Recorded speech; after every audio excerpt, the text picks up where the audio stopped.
Sénégal, bonjour. Ana Khalis Bi, c'est la question qui s'impose en lisant la tribune. Le journal du groupe des médias de révéler que Ndeketeyo, il y a bel et bien tension de trésorerie persistante. Pourquoi? Eh bien parce que l'État est en panne de sous, indique la tribune, comme pour nous dire que Tchafengirem, comprenez Mafebi Yakuna. Le journal du groupe des médias en veut pour preuve des programmes et projets à l'arrêt, d'où l'arrêt de mon confrère El Hassan Sall de la tribune sur cette situation totalement, voire complètement carabinée, matérialisée par des caisses de l'État vides, pour ne pas dire vidées. Ainsi, c'est le peuple qui est à sec malgré la pluie diluvienne de milliards au sommet de l'État, souligne El Hassan Sall, mon confrère de la tribune, dans son article. Sommes-nous à l'article de la mort? En attendant, c'est peut-être avec la mort dans l'âme que Direct Info s'insurge contre ceux qui violent ou tentent de violer les acquis démocratiques du Sénégal. Donc, aux Sénégalaises et aux Sénégalais, Lambay Bunginyao semble renseigner Direct Info sur les interdictions récurrentes des marches et le zèle du préfet de Dakar. En tout cas, sacré coup pour la démocratie sénégalaise. Voilà le titre qui barre la une de Direct Info. L'info du journal de Pape Diogoy Faye semble dire à haute et intelligible voix que si J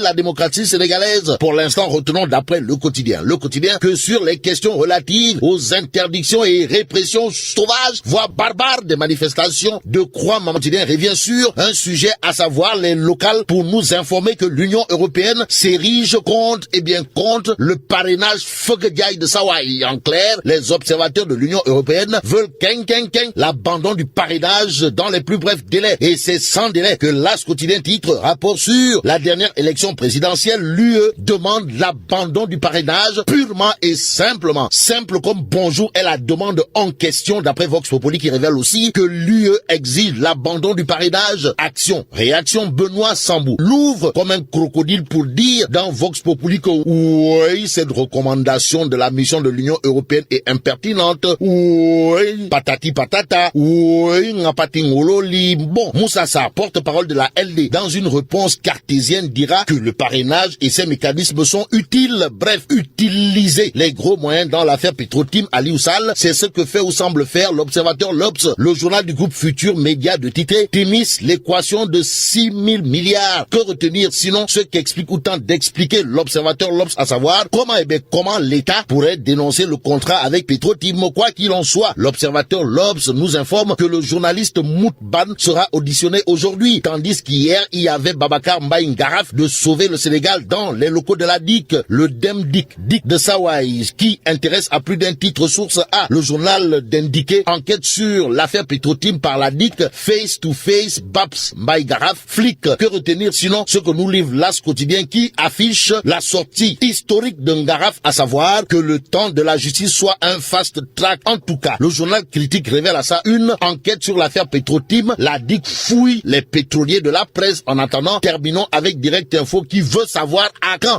À quand la convocation de Farbangom par le procureur. En tout cas, monsieur le griot député maire Farbangom a publiquement avoué avoir reçu du mbouchoum, c'est-à-dire avoir été corrompu en même temps